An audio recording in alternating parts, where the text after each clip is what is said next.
ocean meets the sky. Under your toes, fire grows. You are ready for a different kind of life. Welcome back. We're heading to our crossing into France. Our time to board arrives, and next stop is to pass through French security and passport control.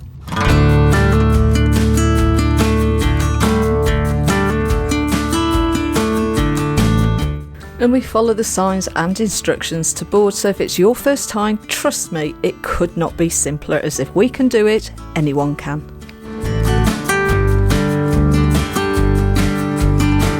Our channel relies on your continued support, so please hit that like and subscribe button.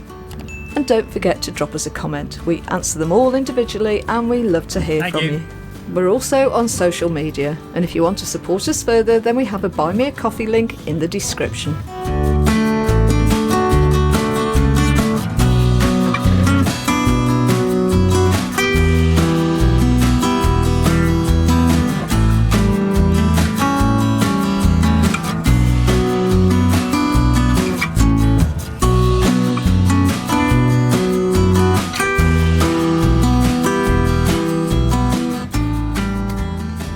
So on the app you get the notifications of the various stages, so they tell you what to do, when. It's quite good with the travel information as well, so it'll tell you, it's whether it's late or whatever, departures and etc. But it'll also give you a notification that I checked in at a certain time, etc. And it'll take you through that. So they've closed up. We're on U3, so we're due to get off at 10:18. Looks like there's two goes at 10:18, so they must do. Did we say there was two tunnels? I can't remember now. Maybe two trains go at the same time. Hi, as you can see, we're on the shuttle. We're going across. We're on time, which is good. Our train crossing was 10:18. You could check in around. I think it was 18 minutes past 8, which we were close to that this morning. We had to hang around probably about 45 minutes. Then we just started to make our way through as they called us through to go through security control. They then check the gas, make sure that's switched off, and then you go through French passport control as well, and then really just queuing up to get onto the shuttle, which has all gone smoothly. It's actually busier than I thought, although it's sort of it's middle of August. I think France is still on their general holidays, so there's still people going on. Kids are still off, and people are still going on holiday. We're pretty tired. We had a really broken sleep last night. So we've decided not to drive too far today because we were up at sort of 5 o'clock. So we're just going to find an air just outside of Calais I've identified on part for night. It's a free air, but it's only got 6 spaces. So if it's that busy, I don't know. We'll see. If not, well, we'll find somewhere in this area. Then tomorrow we'll start tracking east and try to eat into the mileage we've got to do, and probably do a 3 or 4 hour drive tomorrow. And try and break it up in chunks. So probably going to take, as like I said, about 3 to 4 days to get there. But we want to see stuff on the way, so we just don't want to be driving all the time, which is a bit alien to us because normally we drive really small distances. So it'd be interesting to see how this trip goes. We might have bitten off a bit more than we can chew on this one, but we'll find out. So we're going to go off to Aldi next when we get off. Driving on the right side of the road, of course. It's an Aldi that we used the first time round. Just going to stock up on a few provisions that we weren't allowed to bring according to the rules coming into France, so some meat and dairy products type stuff mainly, and then we'll proceed to the air.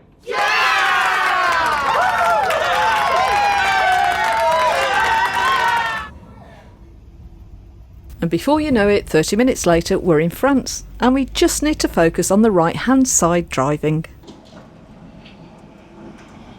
GoPro, start recording.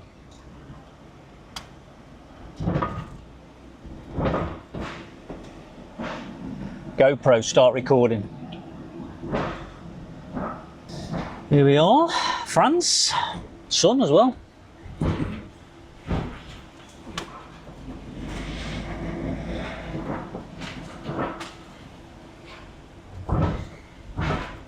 Curb right, curb right, curb right, curb right.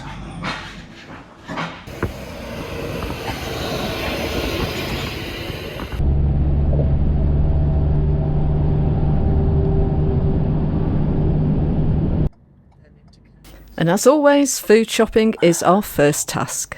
This time we're going to Aldi the right way round. Last time we went in the exit. Yeah.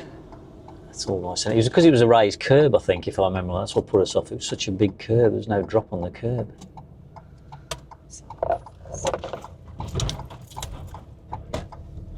And breathe.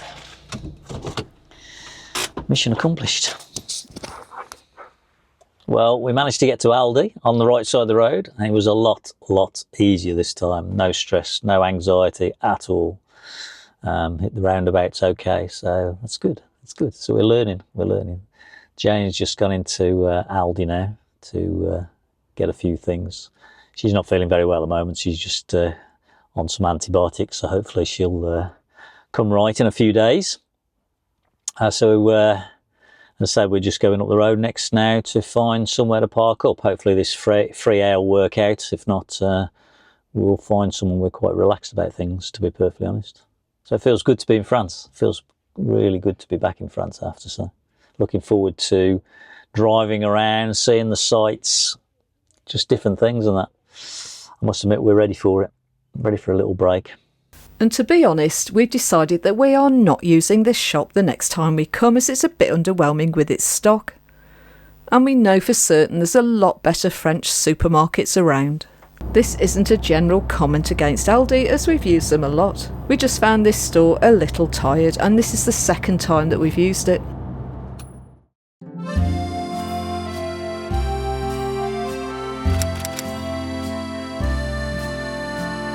Our first stop is at the pretty town of Escoalbeck. Now I know I've butchered that pronunciation, but just wait until we get to Poland.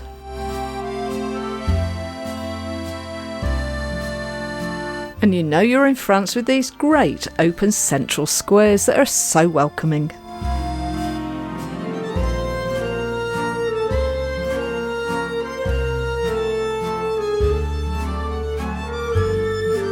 There's an Aire just off the town square, and it's perfect for our first night despite the rain.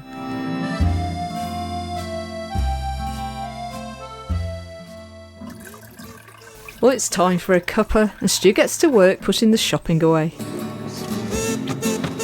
Now we try not to overload the fridge, as it's just too hard managing it. The shelf I added really helps out with the smaller dairy products. Ham looks nice. They didn't do marmalade. That's raspberry, isn't it? Raspberry jam. Yeah, strawberry. That'll do for my breakfast. This cupboard is used for the cups, glasses and plates. With milk. It's in there. You've got the long... That's all got to go in the fridge? No, it's long life. They don't seem to do fresh milk, do they? Look. No, the big ones did.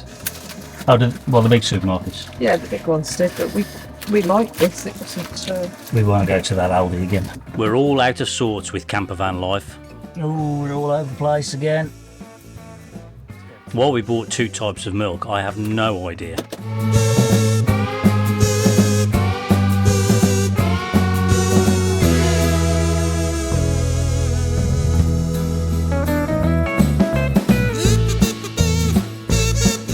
Looks like the service point at the Aire today is very popular. Right, I am hungry and I just know what I need. And the baguette season is officially now open. And although it's just one from Aldi, it at least breaks Stu in slowly to the mission.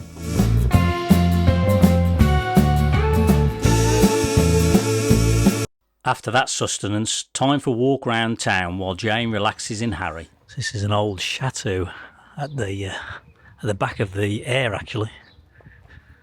I think you can go in, but it's only open a couple of days a week. Ah, here's the chateau. Wow.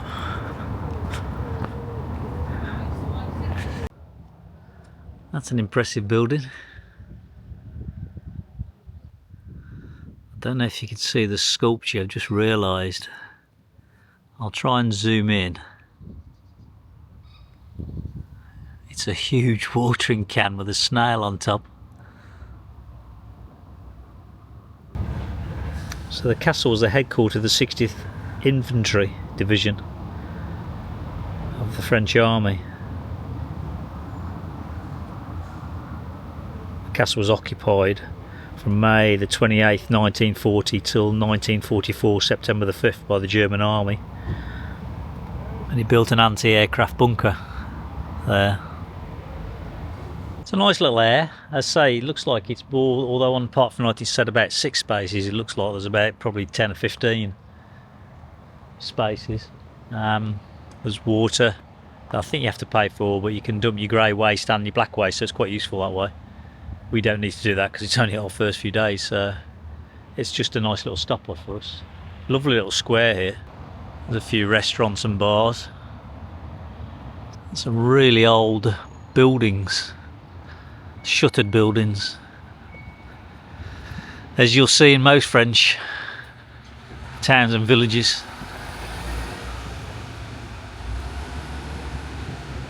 I think that's the Catholic Church. Oh.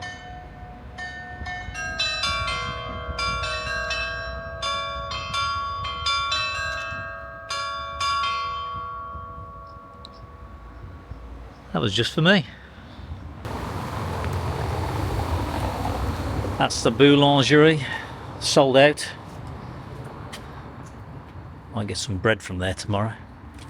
I've spent most of the afternoon while Jan was asleep looking at quickest way or best way to break up the journey to get to Poland without it being just driving all day. I think the reality, it's going to be a series of 4 or 5 hour drives. I'm trying to avoid the motorway and obviously avoiding toll roads, but you add another hour easily on as you do that, so I think we're just going to have to get it done at some point. So I think we'll track across tomorrow France, and then the day after we'll cut across probably Luxembourg and into Germany for a couple of nights to get across into Poland. I think that's probably the way I'm going to go. Like a marionettes museum, puppets museum. That's where we're parked, and there is some toilets over there, but they're not always open. There's a bit of a ground there. Looks like they've got a festival at the end of this week. I think it's a potato festival from what I can gather. So it says reserve autobus there, and it says reserve camping car there. What's an autobus? So tonight we're just going to cook up a load of chicken for the next few days, save cooking several times. We're just going to have a salad with that. So I've brought herbs in there, and then we're going to do some boiled eggs. Again, we're going to cook up a few for the next day or so. That's alright, isn't it? Healthy. I quite like the egg, actually. I don't think I've had boiled egg for years. I saw it in just on a recipe picture. That's right, actually. I like it. I can have it all sorts of ways, but I don't think you do. I don't have it hard boiled. No, I'm not great on eggs. And we'll see you in the next episode as we start to trek across northern France and into Luxembourg with the long journey to Poland underway.